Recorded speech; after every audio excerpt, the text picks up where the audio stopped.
I can't fathom where we're at. It literally started with one person that just didn't want to cook for themselves. I saw a niche in the market and I was like, I'll take advantage of that. I'm not there yet, but at a certain point, this is going to be $1 million business. I remember being in high school and being like, I don't need this. I skipped more days than I went to school. Like, I'm just not a school person. Like, that's not me. I might have $1 million business that I literally started in a 1-bedroom apartment. And I just think that's the coolest thing ever that you're able to do that. So, Kenny, thanks for coming in today. Yes, sir. For those of you who know Kenny Woods, co-owner of CrossFit Mix here in Midland, Texas. You also have a nutrition company, like nutrition delivery service, right? Yep. Do called meal prep. Liv Great. Yep. Liv Great Nutrition. Tell us a little bit about yourself. Like, are you born and raised in Midland? No, so I'm actually from St. Louis, Missouri. So I was born and raised up there. I was in the actual city of St. Louis until I was about 6 or 7. Then we moved to a small farm town, Godfrey, Illinois, about an hour outside of St. Louis, Missouri. Okay. And then I was there until, I would say, like 21, 22. I moved around a little bit, and then I was working, it's funny, I was working for Golden Corral, and this was like 2007, 2008, before Google was big, right? When you had to print out maps. And so I was working for, yes, exactly. So I was working for Golden Corral, and they had a thing with corporate where if you ran their corporate stores, they would help you buy one. And like, I always wanted my own restaurant. So I was like, oh, this is cool, right? And so I went through the process, I applied, and they were like, yeah, we have a store in Odessa, Texas. And I was like, well, I've been to Dallas. And I get on MapQuest, and it's like, it's that far away. And I'm like, oh, this is amazing. I'm going to love it. So literally sight unseen, I pack up everything, I get in my car, and I drive to Odessa, Texas. And this was what year? 2008. Okay. Yeah. And it's nowhere near Dallas. It's nowhere. And I was like, it was like 14-hour drive, and I'm like, there's no way. It's like this far in Texas. Away. I didn't understand scaling. So I was like, 2 inches away. Let's go. Correct. I was like, that's not going to take 7 hours. Get out of here. That's crazy. So literally sight unseen, I drove out here and been here ever since. What were your first impressions? No trees. Like, I was literally driving, and I'm just like, what did I get myself into? Yeah. It was just like less and less, and it was just like, I don't know. It was crazy. I mean, the first month I was here, I got the worst allergies of my life. Like, it's crazy. I went from pollen to dirt, and I was just like, oh, okay. Well, this is what we do now. Yeah. How did you get in from Golden Corral to CrossFit? Okay. So I was working for Golden Corral. I was working for Golden Corral Corporate, so they had that. If you stayed there, became a GM, they would help you buy a store. Well, they ended up building and I can't think of the name of it now, but they ended up building like a bigger Golden Corral, basically. And so they were like, well, now we want you to go out to Roswell, New Mexico. And I was like, nope. Can't do it. I'm not going. I went west one time, not doing it again, right? So I was like, sorry, can't do it. So I ended up working for a franchise of McAllister's Deli here in Midland, Odessa area. And I had always been big into fitness, so I played football in high school. I was a terrible high school student, right? So great at the athletics. Football season going, I'm passing everything. As soon as football season ends, Fs. So barely graduated. I don't have anything like that. So I kept that fitness going, and I was working for McAllister's, and I started to do those. It was when the races were big, right? Like Spartan races.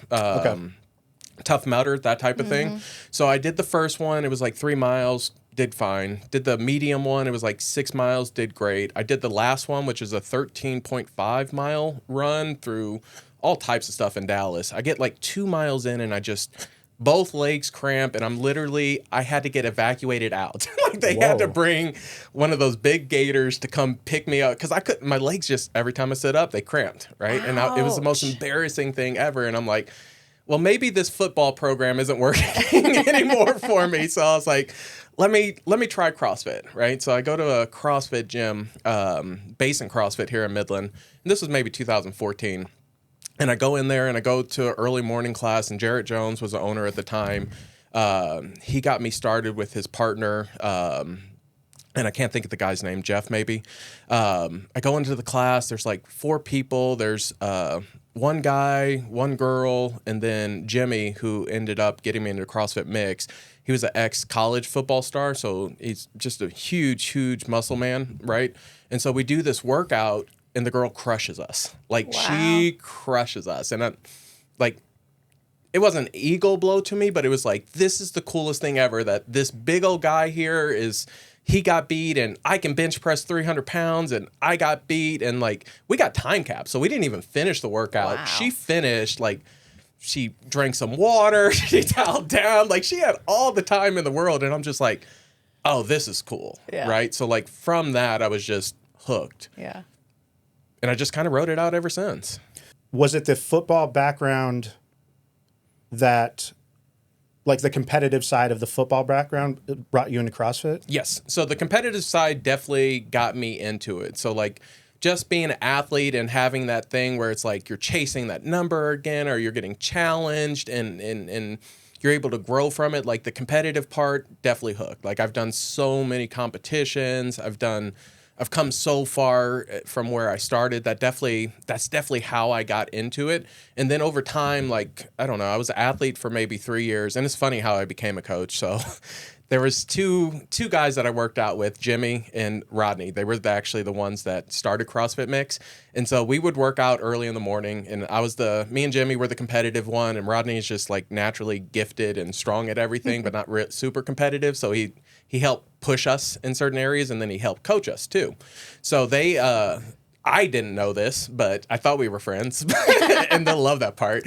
So I thought we were friends, right? We all work out. So I get a text one morning like, hey, I'm not going to be at the gym the next day. And I was like, okay, cool. Like sometimes we'll text each other just to give each other a heads up. And so I go in, and the coach of the day was like, Jimmy and Rodney are no longer with us. And I'm like, okay. And this is 6 o'clock in the morning, right? So like, we are not bushy eyed and bright eyed, like we're tired. So I was just like, okay, whatever. So we get done, and I talked to my friend Christine Schumann. I was like, what is going on? And she's like, well, you need to talk to Rodney and Jimmy. And so I finally get a hold of them, and this is all before 7 a.m. They're like, yeah, we're starting our own gym. And I was like, oh, okay. I didn't know that. And I was like, when did you guys decide this? And they were like, oh, we've been working on it for a couple months. And I was like, cool, friends, great. So I was like, well, I told you I wanted to be a coach. Why didn't you guys tell me? And they were like, Jimmy, he was like, you didn't tell me. And we're all black, right? So I was like, no, I did. I told you. He was like, no, you must have told the other black guy. I was like, dude, you guys don't look that much alike. I told you. And it turned out that I had told Rodney, and Rodney just kind of brushed it off, I guess. So I ended up getting into coaching with them at CrossFit Mix. And then my mentality went from, oh, I can use this to be competitive, to I can use this to age well, right? And so when I became a coach, it was like, and nothing against, I think CrossFit as a general philosophy has changed over the years, right? It used to be really driven by the Rich Fronings and the Rich Froning, Matt Frazier, like the champions, right? You guys had Ariel on, right? Mm-hmm. Like she's the tip of the spear, right? Like that is the elite of the elite. Like what they can do is absolutely amazing. But at its heart, it was made for the average person to just get off the couch and be able to move, right? So with CrossFit, you're not really supposed to be great at anything. You're supposed to be good at a lot of things. And so having that balance kind of helps you, we call it functional fitness, right? Mm-hmm. It helps you live your life in a better way. And so when I became a coach, it became a little bit less of, okay, I need to compete, to I need to be able to help people. I mean, I just want to be able to like drop it low and get back up without Correct. having to use my hands. Oh my God, we have one lady. That's like a legit thing. Drop it low. That's your goal. What else do you want me to say? Like put my booty on the ground? I mean, our 6:30 like class, that's exactly how we had to do it. So there was a lady that went there, Thalia. She's a realtor now, and she's actually helping me. But like, she was like, I was like, we have to be able to squat, and she was like this, and she would drop it, and like the class would just bust up laughing. I'm like, yeah, that's a perfect squat. that is on the dance exactly floor, it, right? It's so cool. So yeah, that's kind of where that functionality comes in. Yeah. It's like some people want to squat so they can stand up. Some people want to drop it low in the club and be able to get up. Like, it's functional. Can you tell us about Hotworx as a whole, and the differences, because that's a franchise, right? So I'm partnered with. So when I was working at McAllister's Deli, I worked for a guy named Ivan Ostrander. When he came from corporate McAllister's to our franchise group, and so at the time in our franchise group, I don't know if I can cuss, but I was the shit. You can, like yes. my numbers were better than everybody. I made more money than everybody. And this isn't even just in our franchise group. This is McAllister's corporate. Like my stores were the top, right? And I thought I was hot shit. Like you couldn't tell me anything, right? And so Ivan Ostrander comes in from corporate and he becomes VP of operation and he takes over. And I remember I was sitting in Rankin Highway, and the first day he sat down with me, he was like, Kenny, what do you want to do? And I was like, what do you mean? I'm already doing everything. He's like, no, what do you want to be? What do you want to improve on?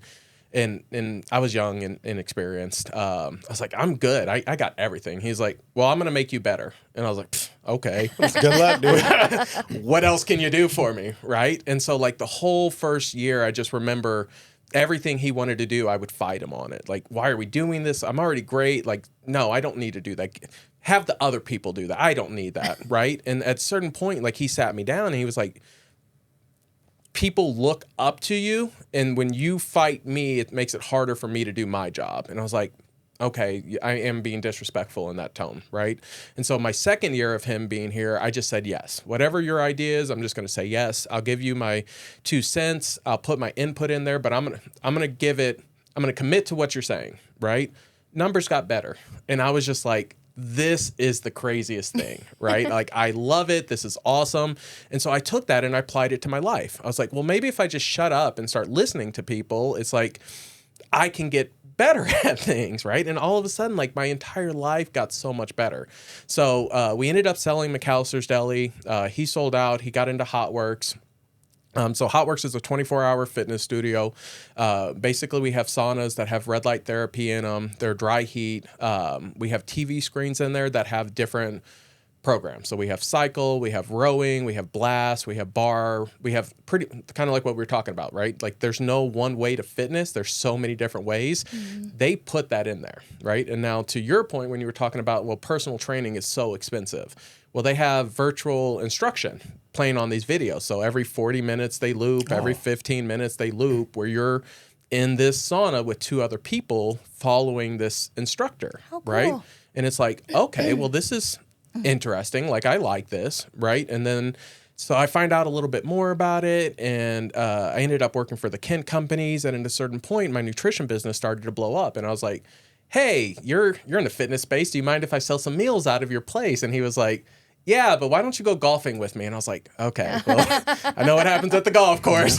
So we go golfing. Yeah. So we go golfing. He's like, well, I'm gonna grow, and I got opportunity. What do you think about coming on with me? And I was like, love it, right? Like, there's a handful of people that I respect and I can say really shape my life, and he's one of them, right? I was like, I'm in. Let's do it. He was like, well, I can't pay you what the Kent company's paying you, and it's okay. What I'm going to learn from you in the process is going to more than pay off on the backside, right? So I ended up going with him, getting into Hotworx, and I start working with Hotworx, and I'm like, this is amazing, right? And so we kind of talked about personal training would be like the top of the fitness, right? It's the most expensive. CrossFit is probably kind of in that boutique range where it's very expensive, and it's CrossFit. That's all you do, right? And then you have Hotworx, which is $79 a month. You get 24-hour access. You still have personal trainers on a screen. You have all different modalities of training.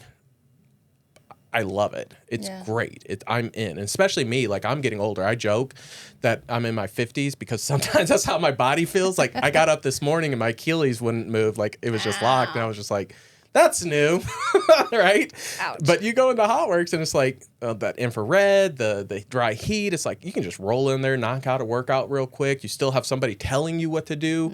It is super cool. So, I got in with him, and we've been growing them. So we have Midland, Odessa. We have one in Hattiesburg, Mississippi, Brandon, Mississippi, Colorado Springs, San Angelo. I just finished building my first one with him. So again, I got in with him to kind of learn. I wanted to learn more. I love learning, right? Like, again, I'm very dumb. I have so much I need to learn, right? And if you're literally you're paying me to learn, I'm in. Love it, right? So I just finished building my first one over in West Odessa with him. So that one is actually going through our soft opening right now. And it's just been a really cool, different experience. But I mean, it's all still goes back to my hospitality background. Is and I tell, we have a lot of great women that run our studios. We call them studios over there.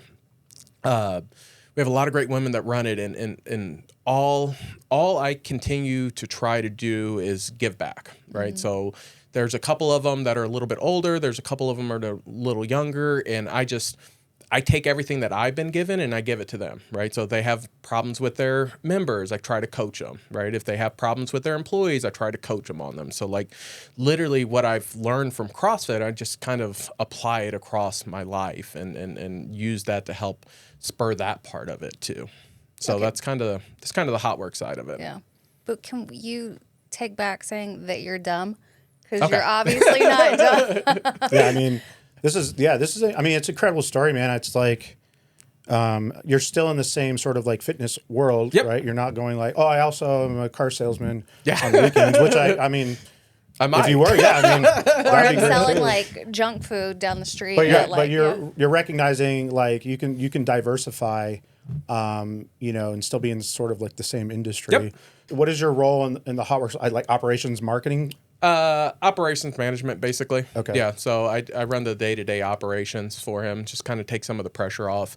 Like I didn't, you know how you're always like the grass is greener on the other side? Like it's not. Like it is. It's always so much harder. So like getting into this, I'm like, oh, I know why you needed me. He didn't need me, but I was like, I know why you wanted me to come here, because it's hard to manage the day-to-day operations while you're trying to negotiate leases and work on construction and do stuff like that. And they're looking at it further, expansion obviously constantly, and so he keeps me looped in. So I'm learning how to do leases. I just learned how to do construction, and it was like, I'm not gonna lie, like I had a very rough time. Like there were some long nights where it's like, and I probably still owe him a text where it's like, dude, I know I didn't do great on this one, but next time I got this. Like I learned so much on this, and it's super cool to be able to continue to be in a field where not only do I have a passion, but I'm also growing, and kind of like what you said, like I stay in the fitness space, but it's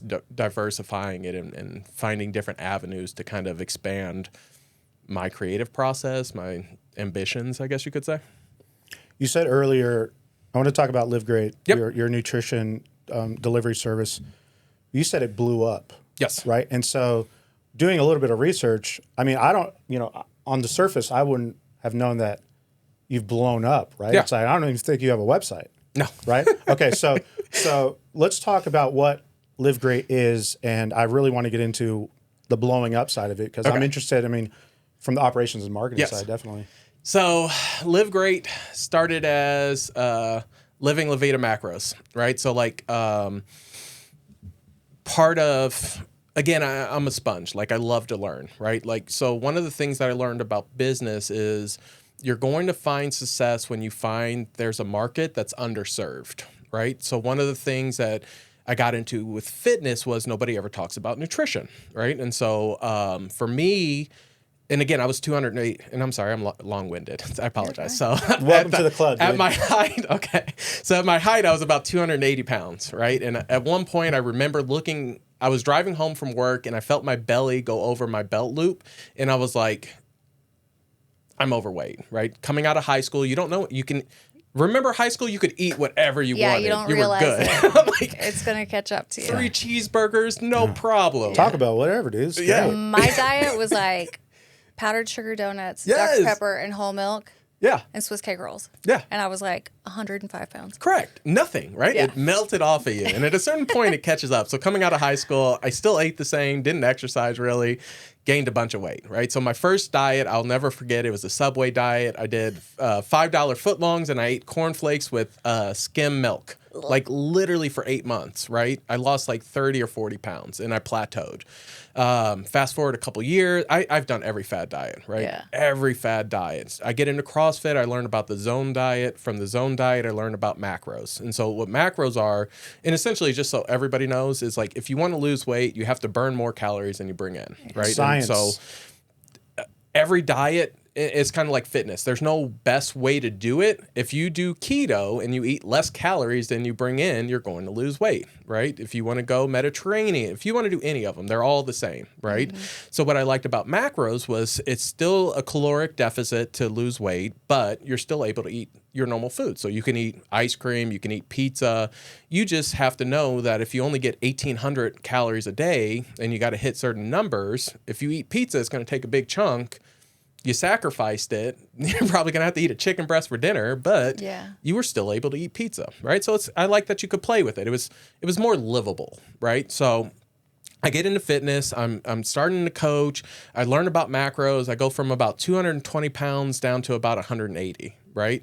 I'm eating pizza. I'm still drinking. Like I still have a pretty steady life. And I'm like, okay, business idea, right? Let me, and just so you know, most of my business ideas start from just helping people, right? Yeah. So Allie Smith came to me and she was like, I need help. You've lost all this weight. Help me, right? Help her. She loses a bunch of weight. Kaylee Williamson comes to me. She's like, I need to lose weight. I help her. Sabrina Barber, who's one of our coaches right now, absolutely love her. She comes to me, loses a bunch of weight, right? And okay, now I got a business, right? Let me charge $50 a month. I'll give you your numbers, you report back to me, and I'll help you lose weight, right? I did that for about 2 years. And then I came across a lady, and I can't think of her last name. Her name is Kaylee, though. I can't tell you where she lives, but she came to me, and she was like, I need to lose weight. And I was like, great, I have this program. Let me do it for you. Well, can you cook for me? And I was like, oh, I've never done cooking. Like, I know how to cook. I trained as a chef. I've been in the restaurant business. I've never done it before. She was like, well, I'll pay you. Okay. And so, you know, I'm greedy, right? Like, you'll pay me. Okay. You're like, okay. I'm in. Right. So I was like, I'll just do you. Because we're already doing meal prep, my girlfriend at the time, and we were in a 1-bedroom apartment. Right. Yeah. So she was already doing meal prep for herself. She was meal prepping for me. And I was like, sorry, I'm going to be long-winded. And so when she was cooking, she was like, she wouldn't make normal food. And I was like, well, that's healthy. And she's like, that's not healthy. It's not chicken and vegetables. It has noodles. And I'm like, well, you can have noodles, right? As long as you balance it out and put some extra protein in there and don't necessarily overload the fat, cut the carbs back a little bit, you have a balanced meal with pasta. Mm-hmm. It's healthy. And she's like, that's dumb. I don't get it. And I'm like, don't worry about it. I'm telling you, that's a healthy meal, right? And so Kaylee came to us and she was like, meal prep. And I was like, well, Teresa, we're already doing our meal prep. What if we put one person in there? And she was like, fine, we'll do it, right? And this is literally out of a 1-bedroom apartment, right? 1-bedroom apartment. I still can't. It's crazy.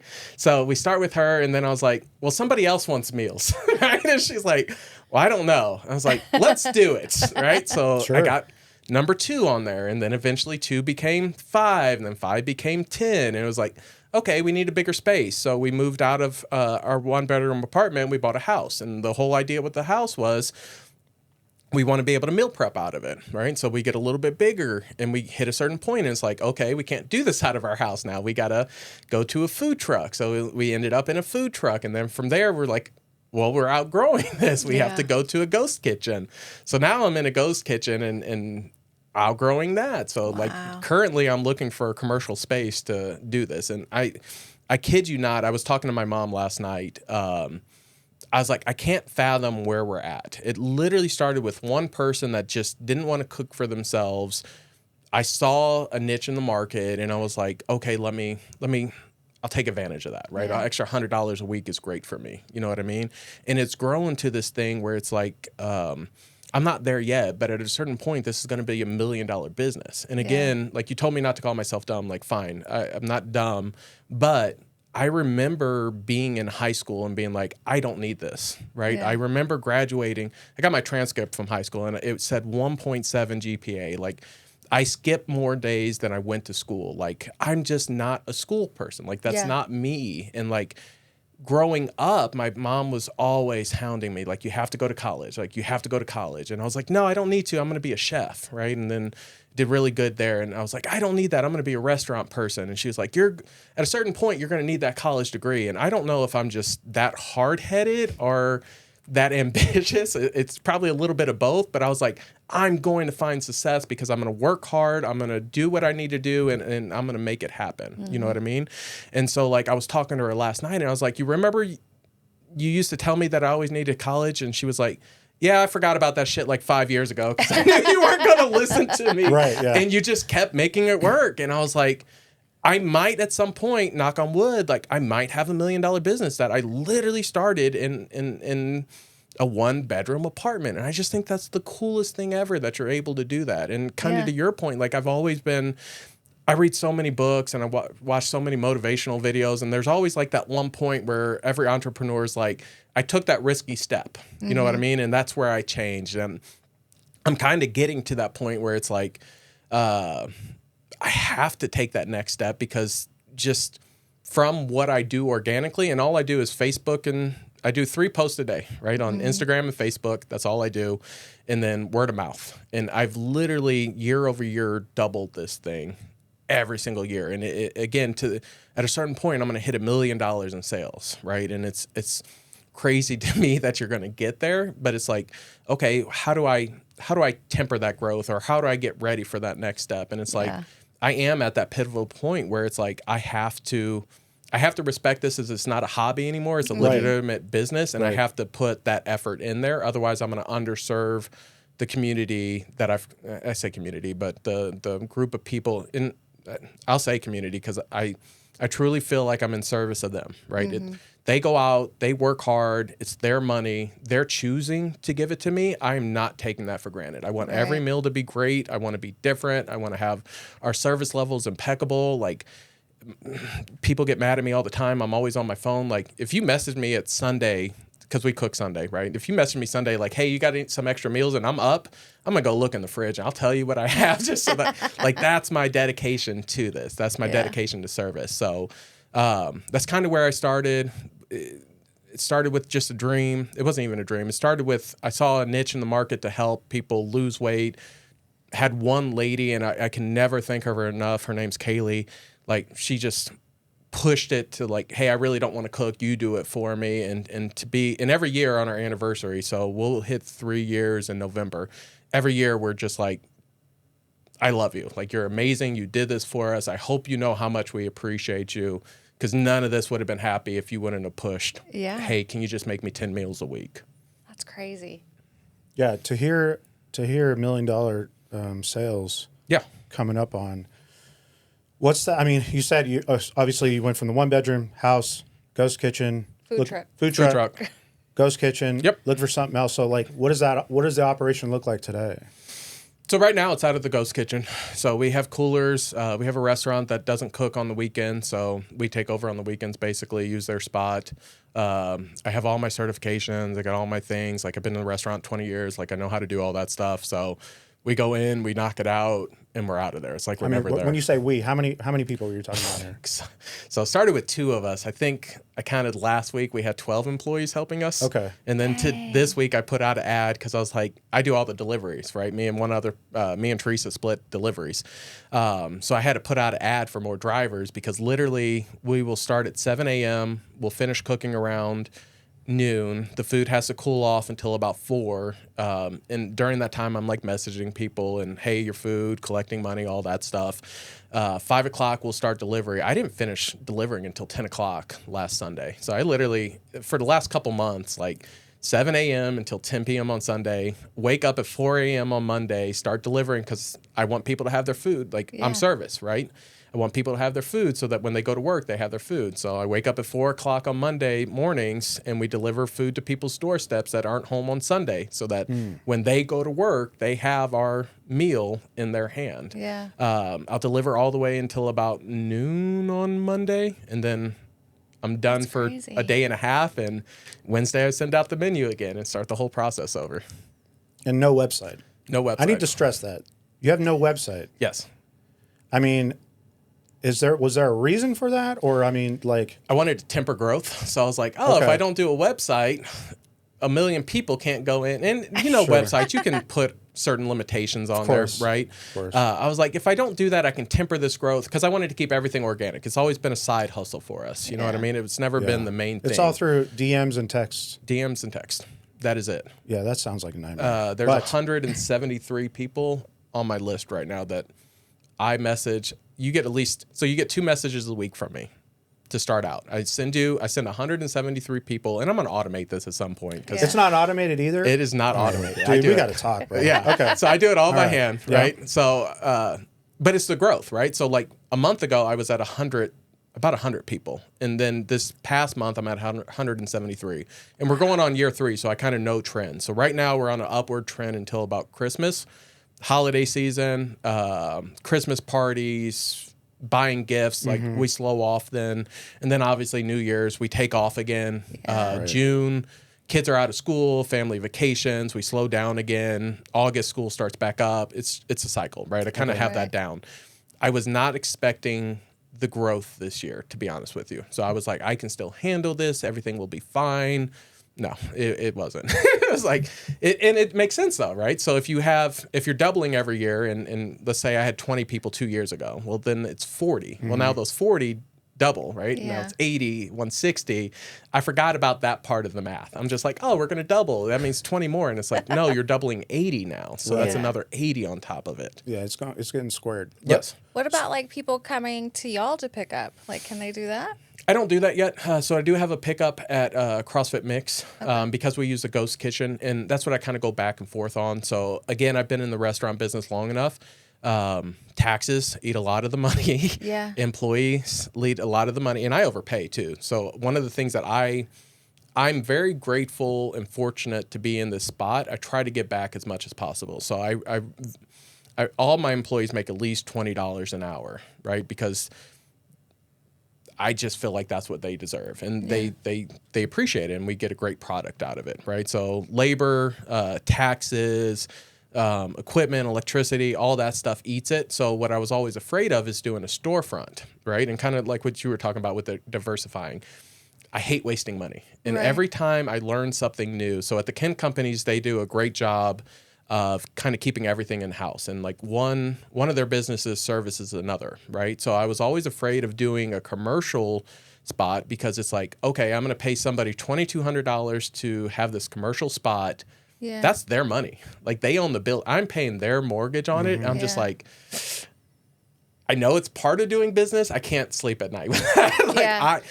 I'm trying to find something that I can buy so that at least if I'm going to pay rent to something, I'm paying it to pay it off. Sure. And so what we've been looking at is in Midland County, there's certain, not every area has restrictions, right? So technically I could open up kind of my own kitchen, buy like 3 acres of land, open up my own kitchen, have it situated out there. And then with the other 1 or 2 acres, I want to figure out a way to give back, right? So one of the things that I didn't like is when I moved to Midland, I was homeless for 6 months, right? Wow. So like not 6 months, maybe about 6 weeks, right? So when I moved to Midland, again, I came sight unseen. I didn't have anywhere to stay. I was like, I'll be able to figure it out. And this was when the boom was going up, right? Yeah. And so like 2008, 2009, right? You guys weren't from here, right? I'm from here. Yeah. Okay. So the boom was going up, but the rest of the world was in a recession, right? Mm-hmm. So like, right. I was like, I don't need an apartment. I'll just be able to drive down there. There'll be plenty. Nope. People were living in storage units during that time. Yes. I did not know that. Yeah. So I didn't have a place to stay. So I literally just lived out of my car. I had a very friendly employee that helped me out at Golden Corral. She would let me sleep on her couch every once in a while. I'm not good at asking for help. So I would literally go to the gym and take showers. Like I would iron my clothes in the gym lobby. Like I survived, right? Yeah. But I survived. I did it, right? So like one of the things that I wanted to do was try to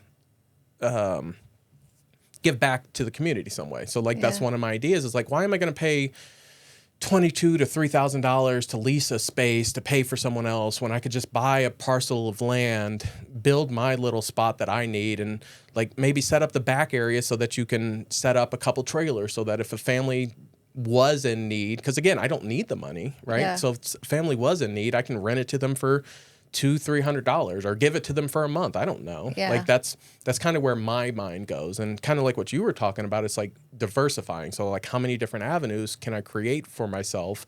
And I think I try to stay humble in the fact, kind of like what we do at CrossFit is I don't want to do it just to make money. I want to be able to service other people, right? Mm-hmm. I want to be able to give back because I feel like if if I give back, I get back. You know what I mean? So like that's why I just don't want to lease a space. It's just because I don't want to pay someone that already has money and give them more money. Sure. I'd rather do something. I know I can afford that, so I would rather do something like that so I can pay it back a little bit. I just porch pickup is such a big thing out here, but I also wouldn't want everyone coming to my home. Right. So, yeah. And I do. I have a lot of people like that. CrossFit Mix, That was new to me. I had never heard of that before. Because that would not fly in most cities. No.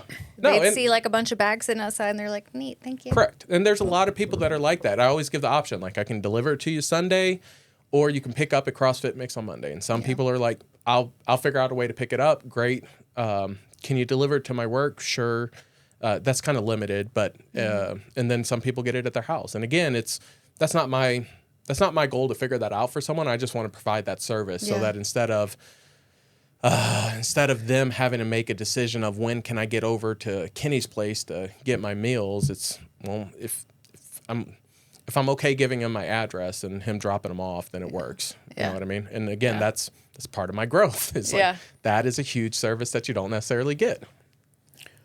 Kind of wanted to leave on the aspect of, so from a bandwidth perspective, right? Is there anything else that you're like underserved that you might be looking towards? But also then I said the second part of it is, do you even have the bandwidth to get into anything else? So I don't.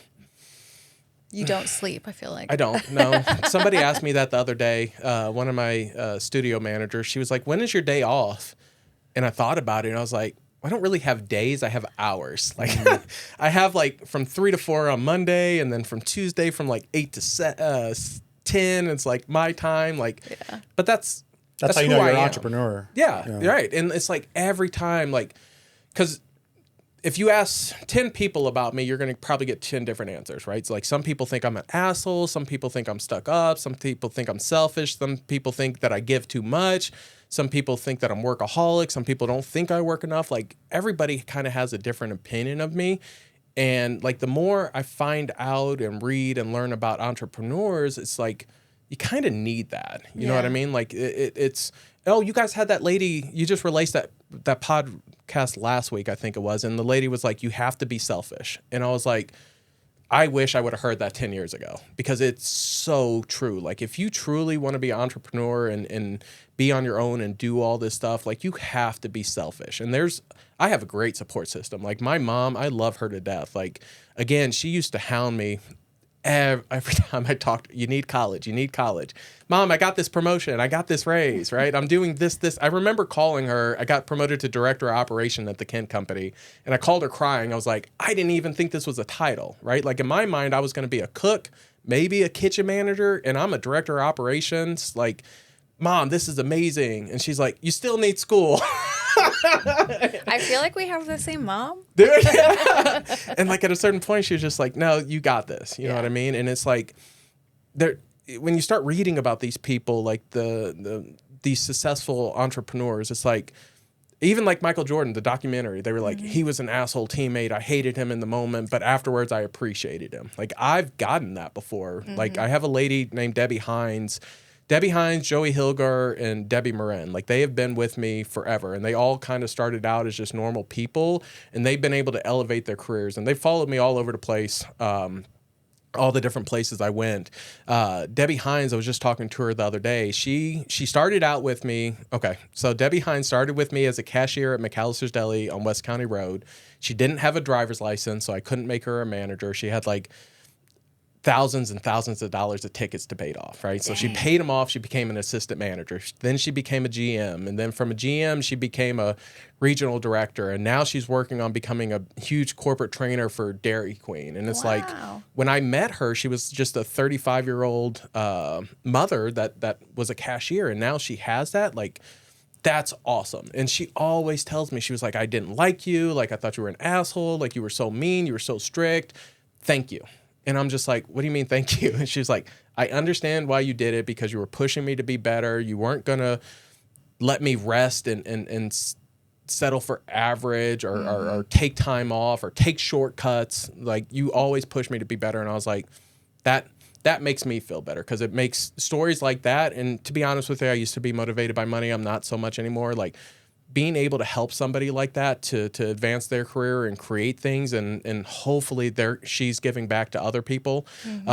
I just think that's the coolest thing ever, because like, I guess me and you both went through, our parents were just like, you need to go to college, you need to get a job, save your money, have a 401k. And it's just like, and I don't have any that's of those not things. me. Different generation. Yeah, for sure. Correct. Like, I just can't do it. But I mean, like, you love to learn, just not in a classroom setting. No. I feel like I'm the same way. I feel like you're probably the same way too. Like, are you? Oh my God, yeah. Like, I will soak up all the knowledge I can, but the idea of sitting in a classroom, my brain goes, nope.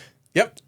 Okay, so you guys completely understand me. 100%. Yeah. Absolutely. You put me in a classroom, and it can be a subject I like, I'm off. Like, I'm sorry. I just want to go to sleep. I'm yes. like, Can't do it. Mostly just, for me, it's almost like, that this is just like boilerplate. Yeah. You know what I mean? Teachings, Yep. right? Like they're gonna teach you this year. They're gonna do the same thing next year. Certain things are gonna change based on the times, but it's like, sort of in my world, it's like things are changing daily. Correct. Right? So you can't have this whole like, I've had this whole lesson plan out for an entire semester or year, going like, is that stuff even relevant? You know what I mean? And it's going to get less and less relevant as we just move into the future. Yes. But yeah, I just go like, dude, I can learn the same stuff on YouTube. Correct. What are you talking about? Well, yeah, exactly. And the only thing I regret from my education and bringing it up is like, I wish, I didn't realize it at the time, but even though I wasn't interested in it, it still would have taught me to work. So luckily I got my work ethic from my parents, right? But sometimes, like, and you guys know this, being an entrepreneur, you got to do stuff you don't like. You know what I mean? And so like a part of me, I do wish I would have put more thought into that when I was going to school, of like, or I wish somebody would have told me like, hey, Kenny, I know schools, because they were just like, you need school or you're going to be a loser. That was it, right? I wish somebody would have been like, hey, you might not be a school person, but you need to learn how to do things you don't like now, because no matter what you do in life, you're going to have to do something you don't like. So I think there's, I mean, to your point, like, I think from like a business school perspective, like there are tried and true techniques and, things that are just rinse and repeat in the business world that are obviously going to be of value to somebody, versus going like, I had no idea. Yeah. Right. And then everybody who was in business school or in the head was like, that's like 101, dude. You know what I mean? But listen, you're going to learn one way or the other. You're either going to learn, in class in a business school, or you're going to learn on the job. And you know what I mean? You're just hoping you understand it, I guess, and comprehend. Yep. To that point, like, are you a business plan, forecasting, P&Ls kind of guy, or are you like are you just like a? So yes and yes. Okay. Right. So I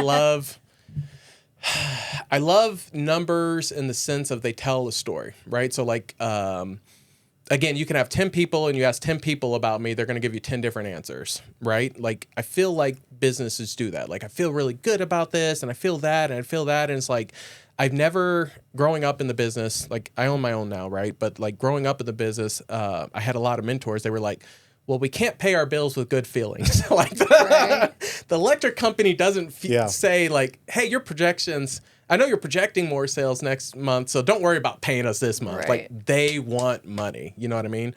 So I use a little bit of both. I think I have a good gut for business. I think I'm humble enough to say when I mess up, I think I'm smart enough to put us in a position to be successful. And I use numbers at the end of the day to guide the direction I'm going in. If the numbers say you can feel whatever you want. If the numbers say you're in the red and you're not making money, you're doing a bad job. You have to change, right? Yeah. You can feel good about it all day, but if you're not making money, you're not going to survive, right? Or vice versa. Like, there's been tons of, and I can't tell you how many times I've had to go back and apologize to people. Like, that was a great idea. I'm sorry it took me so long to come along to it. Like, it works. You know what I mean? So, like, at the end of the day, I always let numbers, I shouldn't say always, 90% of my directive is driven off of numbers. Okay. And I'll have certain goals in my head of what I want to do. I have, I'm a very big visualizer, right? So if oh my God, sorry. I hate when people say I can't do anything, right? Like, you can't. If you say you cannot do something, you cannot do it. I don't care, right? And I always use the analogy of a baby, right? When you're a child trying to walk, and you guys have your kid, right? Like, when your kid took the first couple steps and fell down, you weren't like, stupid baby. Like, why didn't you just walk, right? Like, you're like, that's amazing. That is so cool. Like, you took a step, like, great job. You know what I mean? But like, we become adults and we're like, they take a first step and they stumble. You're like, oh, that's terrible. Like, why would you do that? You're awful, blah, blah, blah. And it's like, what are you talking about? Like, I tried. At least I did something. Sure. You know what I mean? So, like, I'm very big on visualizing, like, that baby at some point was very happy that you encouraged them to keep going. Like, I kind of do the same thing with my business. Like, yeah, it sucks right now. You're going through it. You wish you could sleep more. You don't know how you're going to pay this bill. You don't know how you're going to pay that person. Like, am I doing the right thing? Was that a good menu? Did you give good advice over there? But like, at the end of the day, it's like, well, I tried something and hopefully it works. And if it doesn't, I'll adjust, but I'm not going to sit here and say I can't do anything. Like, I was coaching one time and someone was like, I can't do that. And I was like, all right, let's have a discussion. Like, we're going to get philosophy in here. Like, you cannot say you can't do something. You might not be able to do it now, right? But you might not be the best at it, right? But you can do it, right? If you do something enough times over and over again, you're going to be able to get there. You know what I mean? If we all just stopped, we would just be big babies lying on the ground, but we wanted to walk. Correct. Idiots. We wanted to walk. Yeah. So like, if we can figure that out, you can figure something else out. You might not be able to do it right now, but don't ever say you can't do something. Like, I will stop.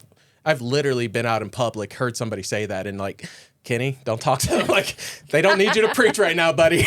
But it's like, that irks me so much, because I would still, again, I would be, and I appreciate you saying not to call myself dumb, right? I would still be in Alton, Illinois, doing God knows what, if I would have said I can't. Yeah.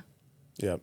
You know what I mean? No, it makes a lot of Like, sense. my GPA was only this, so I probably can't do that. Like, you just Like, gotta I try. love that. Like, I love the fact that I should have been a negative statistic and I've made this. And I don't think by any stretch of the means, like, I'm better than anybody or that I'm the shining example of what to do. But it's like, for me growing up as a kid to know that someone like me can be out there, or I can strive to be something else. I don't have to just go that educational route. Like, I love that. Yeah. Love that. Yeah, this is awesome, man. This is very inspiring. I only knew a little bit about you. Yeah.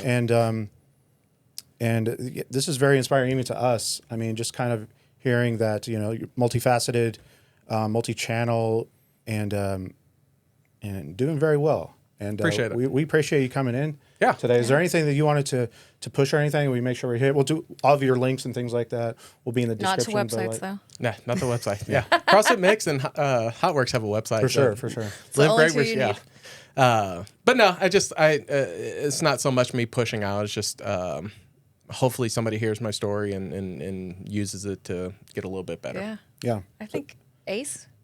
My son, he should listen to this episode when it comes out. I'll definitely. He just graduated high school and he's into working out and he's into fitness and he didn't always make the best grades, but but he graduated. Not a classroom learner, you know, like his dad. So, but I always want to show examples of, like, there are very successful people out there, and it's not that they necessarily came from money. Correct. Or, you know what I mean? Or just, like, had all these, like, privileges or things like this and connections. Yeah. It's just hard work. Yeah, it is. And find a niche, find something that is underserved and will provide value. Correct. And great hospitality. Yes. Yeah. So, just be a servant and you'll find success. I'm going to leave on this, Kenny, that, the whole CrossFit thing, like workout of the day at WODS or something. I'm sitting there going, like, how are you not called Kenny WODS, dude? Man, that's a branding name. Never heard that. That's a branding name right there, dude. The shirt and everything, logo. But anyway, check it out. So check out Liv Great Nutrition, CrossFit Mix, amazing meals. I looked through the Instagram. They look great. I dropped 80 pounds before coming to Midland from Vegas. Nice. During the Not the pounds with stomach. But it was very, like, it was all numbers, right? Yep. It was like, weigh your food. Yep. Burn more calories than you intake, and the weight will drop off, right? It will, yeah. Without gimmicky things. Yep. But man, we really appreciate you being here today. Yeah, I appreciate you letting me come and talk. Love to grab coffee with you sometime and just kind of, like, talk business and some ideas that we've got going on, because I just want to kind of pick your brain, to be honest with you. Well, let's definitely grab some macro friendly coffee sometime and have a chat, man. Definitely. All right. Thanks again for being here. Appreciate it. Check out all the links. Links are in the description below. See you on the next one.